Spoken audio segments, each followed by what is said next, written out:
Bonjour à tous, bienvenue pour une nouvelle vidéo autour du potager. Avant toute chose, je vous demanderai de vous abonner et de liker les vidéos, ça me donne un fier coup de main, je vous remercie. Donc aujourd'hui on va parler paillage. Alors c'est une notion très importante en permaculture.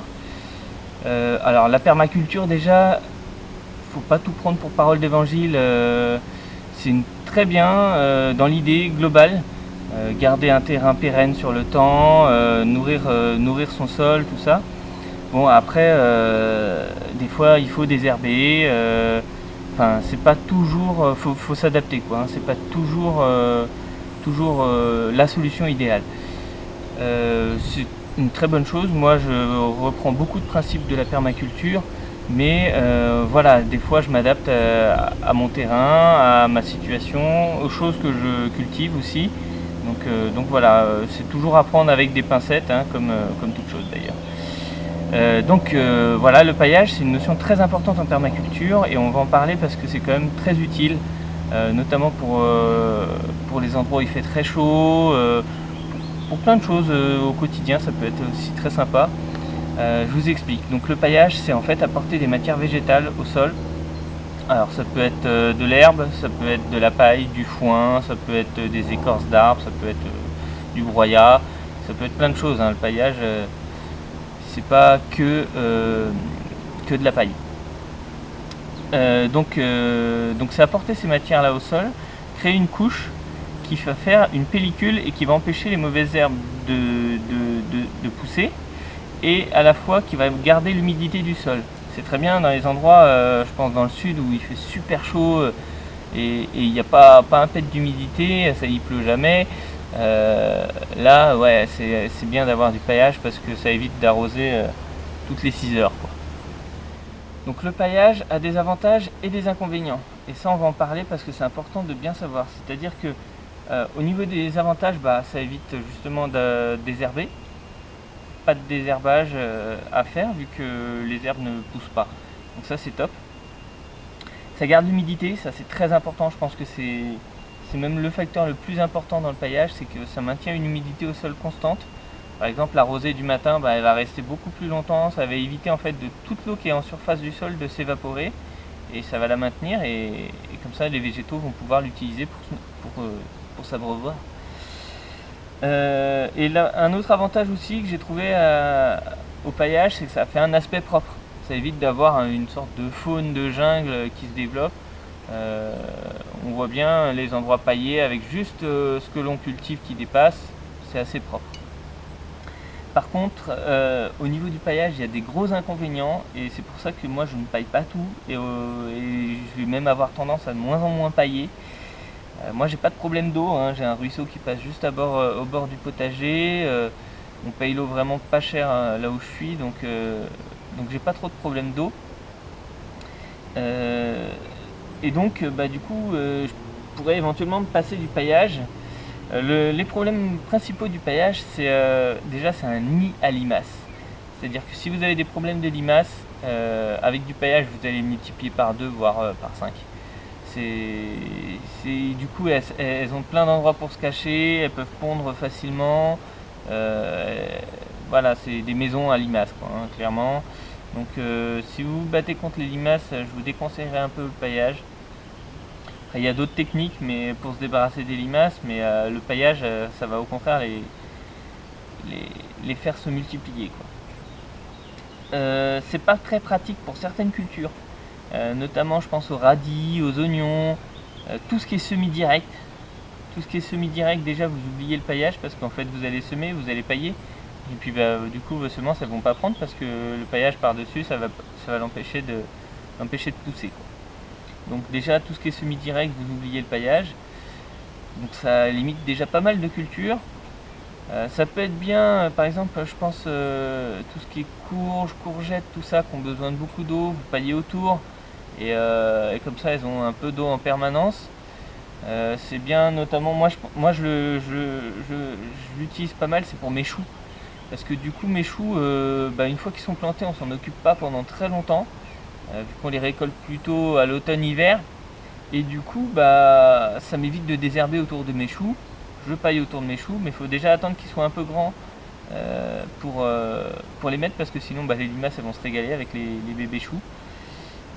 Une fois qu'ils sont un petit peu grands, elles touchent plus du tout aux choux, les limaces, donc ça va. Ouais, les choux, moi je paille autour des choux, ça m'évite de désherber autour de mes choux et je laisse ma culture jusqu'à l'hiver. Donc ça, ouais, il y a beaucoup de cultures. Les tomates, elles n'ont pas vraiment besoin de paillage, voilà, il y a plein de cultures qui n'ont pas besoin de paillage. Moi ça va bien pour les choux, les courges, mais moi j'ai pas paillé mes courges parce que je les fais courir et puis je les ai mis tout au long du potager. Du coup c'est pas pratique de pailler, et c'est pareil, le problème des choux, il faut attendre qu'ils soient un peu grands pour pailler, sauf que du coup si on paille après avoir planté, c'est vachement galère de bien mettre la paille autour et pas écraser les choux, enfin c'est pas très pratique. L'idéal c'est de pailler et de planter après, mais dans ce cas là il faut bien attendre que les choux soient bien grands. Voilà, un autre problème du paillage, c'est que du coup il n'y a pas de création de vie végétale au sol, c'est-à-dire que comme il n'y a rien qui pousse là où vous avez paillé, vous ne créez pas cette végétalisation du sol qui fait que vous pouvez apporter de nouveau de la matière à votre sol. C'est-à-dire que moi je préfère par exemple laisser pousser un petit peu, hacher, donc avec une houe ou une bêche je hache, donc je pénètre pas dans la terre, je cache juste les plantes à la base, je hache et je laisse la vie au sol. Comme ça je n'ai pas touché à mon sol et en plus je lui ai apporté de la matière végétale pour qu'il se nourrisse, pour que ça fasse naturellement du compost, enfin, et que ça renourrisse la terre, quoi. Donc ça c'est un gros problème je pense du paillage, c'est que si on paille trop, du coup il n'y a pas de création de vie au sol. Et c'est un peu comme quand vous laissez une bâche ou des planches sur le sol longtemps, vous retournez, alors oui il y a plein de bestioles, il y a tout ça, mais du coup la terre, il n'y a aucun apport de nourriture à la terre, quoi. Donc je trouve que c'est un peu dommage de ce point de vue là au niveau du paillage. C'est peu pratique pour cultiver, c'est-à-dire qu'une fois que votre paillage il est mis, à part pousser un peu pour planter, si vous avez besoin, par exemple, c'est tout bête, une fois que j'aurai récolté mes choux, mon paillage il sera toujours en place. Il va falloir que je le retire pour retravailler éventuellement ma terre s'il y a besoin, ou l'aérer, ou ce genre de choses. Là, une fois que vous avez paillé, vous ne pouvez pas mettre un petit coup de grelinette pour aérer votre terre si vous avez une terre qui est très compacte. Donc le paillage, quand vous avez une terre qui est très compacte, c'est compliqué. Je pense qu'il vaut mieux la travailler d'abord à la main, pas mal de fois, pour la décompacter et la nourrir au fur et à mesure. Éventuellement, ce qu'il faudrait faire, c'est perdre son paillage et la retourner avec le paillage afin que le paillage se mélange. Je pense que c'est le mieux, mais bon, c'est pas toujours pratique. Du coup, vous perdez votre paillage, enfin, ce genre de choses, quoi. Donc c'est pas toujours pratique pour cultiver le paillage. Et donc voilà les inconvénients et les avantages du paillage. Ensuite, pour obtenir du paillage gratuitement, il y a plein de manières. C'est-à-dire que moi, ce que je fais déjà, toute l'herbe de tonte, donc toute la saison de tonte, je la mets directement au potager, comme ça j'apporte de l'azote et ça fait un paillage. Notamment, je pense à mes pommes de terre que j'ai dû rebuter. Plutôt que de travailler la terre, j'ai préféré apporter de nouvelles matières, donc j'ai mis de l'herbe de tonte et ça m'a fait mon paillage, mon rebutage des pommes de terre, quoi. Donc ça c'est pratique. L'herbe de tonte, ça évite, quand vous avez une tondeuse, déjà vous ne mulchez pas, comme ça vous gardez toute l'herbe et puis vous la portez directement au potager. Donc moi quand je tonds, j'ai déjà pas mal de réservoirs, j'ai 6 ou 7 réservoirs, donc ça m'apporte pas mal de matière. Donc il y a ça. À l'automne, souvent on a besoin de paillage pour l'hiver et l'idéal c'est de récupérer les feuilles mortes. Nous on a une petite route qui passe, qui fait 2 km. Et ce que je fais, moi je passe avec une brouette le long de cette route et je récupère sur les bords de la route toutes les feuilles mortes. Donc déjà je dégage un peu la route, parce que des fois les feuilles mortes elles envahissent pas mal la route. Et et ça me fait du paillage quoi, hein. Avec la brouette, je récupère des brouettes entières. Et l'avantage de pailler avec les feuilles mortes, c'est qu'en fait les feuilles elles ont des petites fibres qui sont assez dures. C'est un paillage qui dure longtemps. Je paille les pieds de mes arbustes quand je plante des nouveaux arbres les premières années. Et les feuilles mortes, bah, ça apporte du carbone aussi au potager. L'herbe de tonte, c'est plus de l'azote, hein. Tout ce qui est plus vert, vert et fin, ça va être plutôt azoté. Tout ce qui est plus jaune, rouge et cassant, ça va être plus du carbone.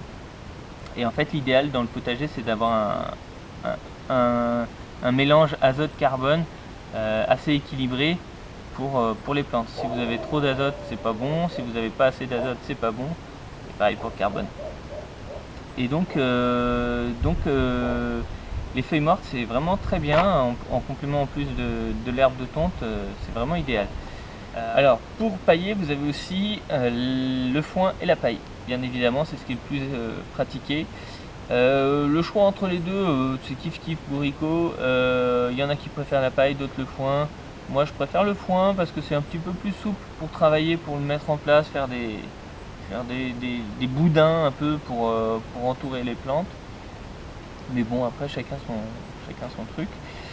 Moi j'ai aussi j'ai pas d'accès à la paille autour de chez moi. Par contre j'ai de l'accès au foin, c'est à dire qu'il y a des champs où ils font du foin autour de chez moi. Et je vais vous expliquer ma petite astuce que j'ai utilisée pour avoir du foin gratuitement pour pailler. C'est que en fait, déjà je suis allé voir le propriétaire des champs autour que je connais bien. Et je lui ai dit, est-ce que une fois que l'agriculteur il aura mis en round ces ballots de foin, est-ce que je pourrais récupérer ce qui traîne autour si ça gêne pas. Il me dit, il n'y a pas de souci. Je suis allé voir l'agriculteur, il m'a dit, il n'y a pas de problème, nous dès qu'on a fini, après tu te sers, tu fais comme chez toi. Du coup, ce que j'ai fait, je suis allé, une fois qu'ils ont bien récolté leur round de foin, je suis allé directement dans le champ avec ma petite brouette et puis j'ai ramassé toute la paille que je pouvais. Bon, au bout d'un moment, j'ai pas tout pris non plus parce que ça fait pas mal, mais donc voilà. Ma technique pour ramasser la paille, ce que j'ai fait, donc c'est souvent sur les contours des champs. Parce que une fois qu'ils endènent, des fois ils peuvent pas tout ramener au centre pour faire les lignes pour botteler.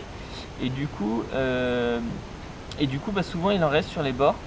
Donc ce que j'ai fait, je suis allé sur un bord, j'ai un peu tassé pour faire une sorte de ligne et puis après j'ai roulé. J'ai roulé le foin et puis après une fois que j'avais un rouleau suffisant, je le prenais, je le mettais dans ma boîte et puis rebelote, je refaisais un autre rouleau. Et comme ça, du coup en plus ça me fait des rouleaux assez denses, presque comme une petite botte de paille en fait, de foin du coup. Et puis après je peux les réutiliser comme je veux quoi. Ouais, vous voyez là il y a le tas sur lequel j'ai mis tout mon foin que j'ai récolté. Donc ça fait un joli petit tas et ça me fait pas mal de paillage quoi. Et puis là je vide ma brouette sur mon tas de foin.